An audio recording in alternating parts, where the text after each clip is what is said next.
Prank calling my buddy Nate. Hey, what's up, Zach? Hey dude, water fight? Maybe later, dude. Or right now. Dude, Zach, seriously, stop! Dude, that's for getting you back last Friday. You told... No! He fried my laptop!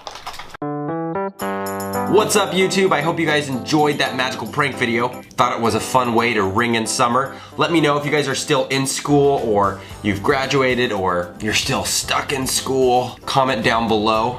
And let me know also in that comment what the most exciting thing you're gonna be doing this summer. I'll respond to the first 100 down there. But I just posted on Twitter, ask me your questions. I'm gonna answer the first 5, no matter how crazy they are. Question number 1.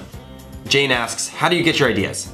My ideas come kind of randomly. There's not a secret formula. There is a pattern though. I get my best ideas weirdly in the shower. It sounds so weird. And driving to work.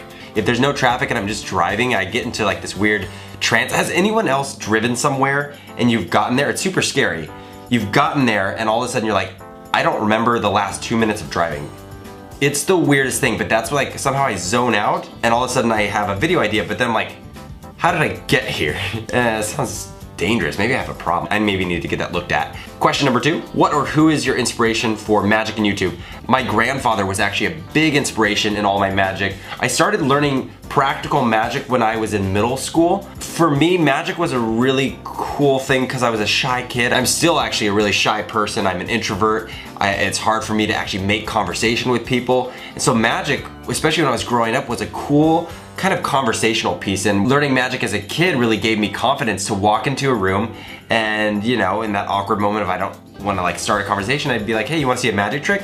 Pull out a deck of cards and all of a sudden you're making a friend too, and a crowd slowly gathers and it kind of gives you this boost of confidence as a kid. So that's why I'm a big supporter for learning magic, and it's also very difficult. And so my grandfather, to answer your question, was the one that got me in. We'd travel all around the Northwest. He'd take me to convention centers where there was magic communities and performers, and then they were telling the secrets and training. So it's a fun community if you get down the rabbit trail in the magician world. Question number 3. I'd ask you a generic question like something about magic, but instead I'll ask, what's the funniest way you've been injured? I totally know the answer actually. I think I was about 11 years old. We moved out to the country. I lived in the city. I grew up in Portland, Oregon.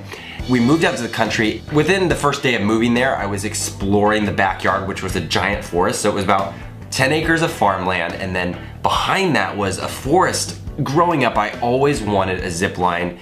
My dad and I had planned to make a zip line and we never got around to it. So I was like, you know what, I'm gonna grab some rope. I found some sort of wheel that kind of acted as that top little thing to get you across the zip line. So I built a zip line across this gully.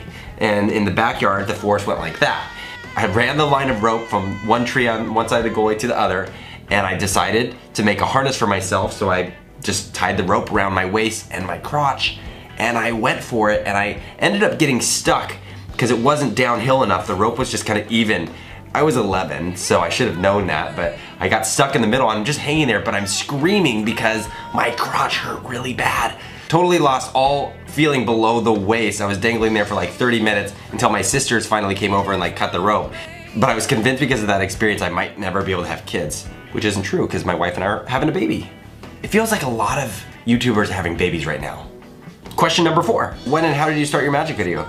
I've been on YouTube for about 9 or 10 years up to this point. When Vine came out several years ago, it was interesting because it kind of forced me to, for the 7 seconds, to tell like a quick trick. And I kind of went back to my roots from middle school and junior high learning magic, pairing that with the film that I know now. What I always felt like magic was missing was the story element. You'd see a handkerchief, a white handkerchief turned to doves. It's really cool, don't get me wrong, but I never understood the story connection. Like, why would you in your life need to throw a white handkerchief and actually get doves? So for me, Vine kind of challenged me in this weird way to like add a story to the magic and the tricks. And that's been the fun of it ever since. Did you ever find the owner of the credit card ID and cell phone? Yes, so a couple videos ago in a vlog, I went to San Francisco, I dove down with my buddy Aaron underneath the Golden Gate Bridge, and we searched for some treasure, and we found actually some cell phones and some other items. You can watch that video.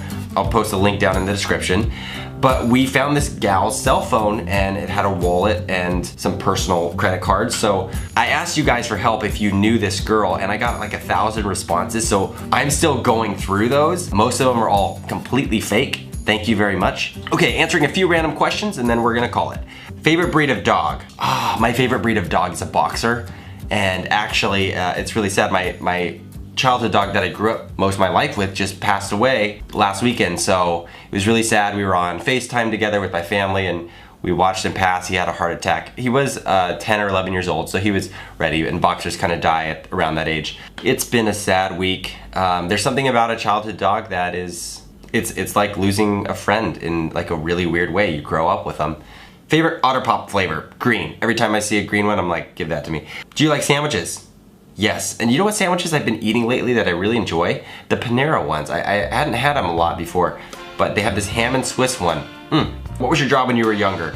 I used to work at county fairs and farmers markets popping kettle corn. I was actually the one to pour the kernels and actually learn the recipes of this Miss Hannah's kettle corn. It's amazing stuff. If you ever go to Portland, Oregon, they still have a shop up in Bridgeport Village, I believe, but it's incredible. And I still order it online actually. So that was my first job. It was fun and I popped kettle corn and I can still whip up some really good kettle corn here at home. So thank you, Miss Hannah's, for my first job and employing me and believing in me. Look where I am now on YouTube.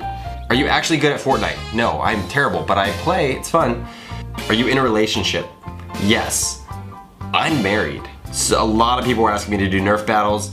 Yes, we're trying to do some fun Nerf battles, and if you have any ideas for who we should invite, like other YouTubers, and kind of challenge them to a battle, let me know down in the comments as well. I'd love to reach out to them and see if we can get them over to the studio for a fun battle. Anyways, I'm gonna run, go get some barbecue, but I hope you have a great weekend, and here's a fun video, and subscribe right here.